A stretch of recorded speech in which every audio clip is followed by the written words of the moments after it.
Want to give your parrot the ultimate nutritional boost to help them thrive?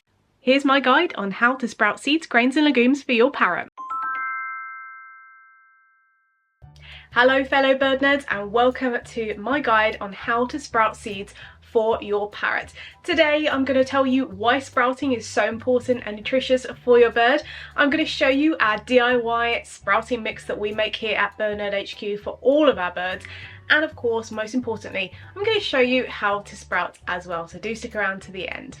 Now you might be wondering why you should offer sprouts in the first place. What's the point? Well, sprouts are incredibly nutritious. When you start to sprout seeds, grains and legumes, it starts the germination process within that item. And that means that it uses up the fat reserves, so it makes it a lower fat item to offer to your bird, but it unlocks loads of nutrients, loads of vitamins, minerals, enzymes as well, which is so important because they are absolutely packed with loads of good stuff for your bird to keep them nice and healthy. When you sprout seeds, grains and legumes for your bird as well, it makes them much easier to digest, which again means that they're going to get all of those bioavailable nutrients much easier than if they were fed the drier option. We offer our sprouts first thing in the morning alongside our bird's chop to make sure that they are starting the day off nice and healthy. Many sprouts are also a really healthy source of protein, and your bird is covered in thousands of feathers which are mostly made up of protein. So sprouts are a great way of offering some healthy bioavailable proteins for your bird that they really need in their diet. Now you might be sitting there thinking, well Sophie, what can I sprout for my bird? Like, what actual things can I sprout? There are a wide variety of things and I can't possibly list all of the hundreds of different things that you can sprout for your bird. So a couple of really great resources. Firstly, I am going to show you our DIY mix that we make here at BirdNerd HQ so that you can get an idea of some of the things that we offer. The other thing you can do is go for books. This is one of the books I really love, which is the Parrot's Healthy Diet and Go Raw by Carmen Budai, and there is a lot of great resources in here of safe things that you can offer to your bird. Or if you have Facebook, you can join Dr. Jason Crean's group, which is Avian Raw Whole Food Nutrition. I'll have loads of links, including this book and that Facebook group, down in the description for you to check out after this video. As I said, of course, you can do the DIY mix that I'm going to show you momentarily. You can also buy kind of pre-packaged store-bought ones of sprouting blends that you can get. There's a lot of different ones on the market at the moment. The one thing I will say is to make sure you check the ingredients, because there are some things that absolutely should not be sprouted for your bird. And these are typically soup beans. Soup beans are toxic when they are raw and uncooked, so we don't typically feed them anyway. There's no real need for it when you can actually offer other foods like sprouts and other raw foods. We don't offer anything cooked here at BirdNerd HQ. So avoid any of the soup beans, and the only bean type things that are safe to sprout are aduki beans or adzuki beans, there's a couple of different names for them, garbanzo beans, also known as chickpeas, mung beans, and then your lentils. Although split lentils won't sprout, they do have to be the whole lentil. And of course there's loads of other things you can sprout, like grains and seeds as well. But any kind of soup beans, things like kidney beans, pinto beans, that kind of thing, they should not be sprouted. They are not safe to offer. But as I said, there's loads of things that you can sprout, and I'm going to show you some of the things that we offer for our birds as well. Our sprouting mix typically changes frequently, and we always buy organic and human grade ingredients where possible. So without further ado, this is what is in our current sprouting mix. So to start with, we have green peas, aduki beans, mung beans, brown lentils, red clover seeds, alfalfa seeds, fenugreek seed, radish seed, chickpeas, green lentils, and some broccoli seeds that I already had before I made this order. When you are sprouting for your birds, you're creating a kind of moist environment with organic matter. And of course, people are worried about bacterial growth and fungus and mold and everything. So I always advise that you use some kind of antimicrobial when you are sprouting. I know there'll be loads of tutorials on YouTube where people don't use it, but honestly, it's a risk not worth taking because it can be safely done when you just add the antimicrobial step into sprouting. There are two ways of doing it, and I do have an old sprouting video where I used apple cider vinegar. This is the Bragg's one. It is raw and unpasteurized with the mother. This is fine to use if you don't have access to the next one I'm going to tell you. I use this for a really long time. You do need to use about, it's hard to say, it kind of depends on your sprouting jar, but I normally used about 1 to 2 tablespoons per soak, and this worked fine. But you do need to use it properly, and you need to make sure you have the right kind. It needs to be raw and unpasteurized with the mother. If you're using any kind of salad dressing, apple cider vinegar, it's not the same thing. It's not actually going to have any benefit. So if you want to, you can use this one. However, the one that I prefer and the one that I use now, which again is different to my old sprouting video, is a grapefruit seed extract. This is the particular brand that I use. I'll have a link to both of these down in the description again. This is really cost effective. You only need a few drops. Again, I'm going to show you when we start the sprouting tutorial. You only need a few drops for it during any of the soaking processes or the dunking processes. It lasts absolutely ages, and it does have a really long best before in it as well. So this is very, very cost effective. Lasts ages. You know, we've got loads of birds here and it's just lasted me so long. So I highly recommend this. And the reason why I prefer this one to this one is because in lab tests, these have been tested against each other, and this is the only one against other antimicrobials as well that had absolutely no bacteria or fungus or mold growth or anything like that. This was the only one that came through with a completely clean slate. So this is why I prefer this one. Obviously it's a bit harder to get, so if you can't access this particular one, you can still go for the apple cider vinegar, and just be sensible when you are sprouting. Give it the sniff test, you can even give it a taste test, look at it visually. Does it look safe to feed to your birds, yes or no? Now you're probably wondering, okay, I've got the sprouts, I've got the antimicrobial, what am I going to sprout it in?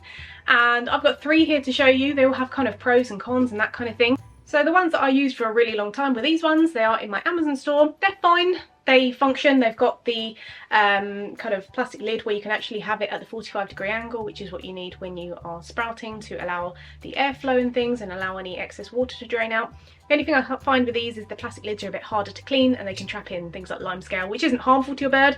It's not very, you know, aesthetic. It's not very nice looking, but I used these for a really long time and they're quite affordable as well. Now my favourite type of sprouting jar is this one. This is the Easy Sprouter. This is phenomenal at sprouting like at lightning speed. This is the quickest way that you can sprout seeds. It sprouts so much quicker than using the glass ones at the 45-degree angle because it has this like special design for airflow and stuff. They are fantastic. Couple of downsides to it. It stains easily. Again, it's not going to harm your bird, but it doesn't look, you know, as nice, but it still functions really well. The other downside for me specifically is they're really expensive in the UK because they are a US import. I think they're, you know, really cheap. I want to say maybe $15 or something like that in the US, whereas they're at least £30 in the UK. So they're not a cheap option if you are elsewhere than the States. But if you are in the States, I highly recommend using the Easy Sprouter. They are super, super quick to sprout your seeds. But the sprouting jars that I use most often are these ones. Again, it came in like a little kit from Amazon. I'll leave that down below. It's a nice big jar. It has this stainless steel mesh lid, and it comes with a little stand, so it stands at the 45-degree angle. I use these for soaking and for sprouting and for brewing, cold brewing avian teas overnight in the fridge. Loads of different purposes that I use these for. I just think that these are great. They are easy to clean as well, just give it a good scrub and stuff, and these are fine. As I said, the Easy Sprouter is the quickest way of sprouting, but these do a pretty good job as well, and I'm quite happy with these. Once you have sprouted or started the sprouting process, you may be wondering how to store your sprouts.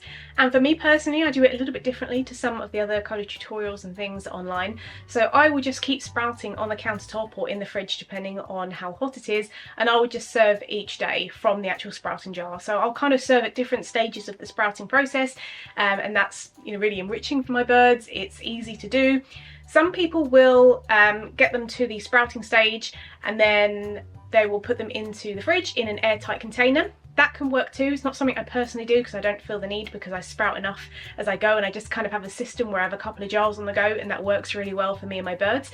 The only thing I'd say with that is to try and get some of the moisture out, you know, pat it with some kitchen roll or something, because of course we want to avoid that bacteria growth. And again, just be sensible. Each day that you go to feed, like you would with any food for your birds, especially fresh foods, just have a look, do the sniff test. Does it smell all right? Does it look all right? And then kind of feed out if it's all good. Or if you are ever unsure, I always just say throw it out. It's not worth it. But sprouting does take a little bit of kind of getting used to. Took me a few goes to get it right, so don't be disheartened if it takes you a few goes as well. That's just part of the process and learning how to do it safely. And if you do have loads of leftovers, I highly recommend snacking on them yourselves, especially if you are buying human grade. I do often find myself, mopping up the leftovers of the sprouts. They are very healthy for humans as well as our birds. I'm going to show you momentarily how to sprout for your bird. Some people are like, well, at what point do I start serving? For me personally, I will start serving the sprouts to my birds once the little tiny white tails have started to poke out of the seeds, and then I'll sprout for a further few days, and again serving as I go until they're roughly about 1 centimetre of the tail length. Again, I'm not specific, I'm not getting my ruler out measuring, but I'm just looking at visually, and again, this comes with experience as well. I will say that when your sprouts get really long and really leggy and stringy, they actually taste quite bitter. Again, tried and tested by yours truly. And that's not very appealing, and our birds are less likely to eat them when they're at that stage. So I tend to go for that period of time where the tails aren't super long, but they also need to have a little tail poking out. That's a really good time to feed out to your birds, but again, a lot of this is experimentation. So now I've told you all about sprouting, I suppose it's about time I showed you how to do it. So this is how I sprout seeds for my birds. So to get started, you'll want your jar, your GSE, and your sprouts as well. So in my jar, I do about 3 big scoops for my birds, but obviously it depends what jar you're using and how many birds you have, but this does us just fine. Then I give them a really good rinse several times just to make sure the water is running clear and there's no sort of debris or anything. But once the water is running clear, you are good to go. The next step is optional, it's completely up to you, but some people like to put a few drops of the GSE in the overnight soak. Again, it is optional. The most important bit is the GSE dunk a little bit later on. Then what we're going to do is fill up that jar with nice cold water, and then we are going to soak these overnight for about 8 to 12 hours. And then the next morning you'll see all of those seeds, grains and legumes are taken on loads of water. They are all alive and ready to go and ready to start sprouting. So we dump all of that overnight water, and again we're going to be doing lots of rinsing until that water is running nice and clear. And that may take you a few goes as well, which is absolutely a-okay. Then the next step is really important. This is where we add our GSE. And I normally, for about half the jar, will do about 5 drops of GSE. And once I've put it over those freshly rinsed sprouts, I'll then fill it up to about halfway, and I'll leave this to sit for up to 5 minutes. Usually between 1 and 5 minutes is fine. Then we're going to empty the water from our sprouting jar, but we're not going to rinse it again because we want that GSE water to have lingered on the top of the seeds, grains and legumes, which is what is preventing any microbial growth. And you want to set it at roughly a 45-degree angle so there's plenty of airflow and drainage, unless of course you've got the Easy Sprouter, which has its own system.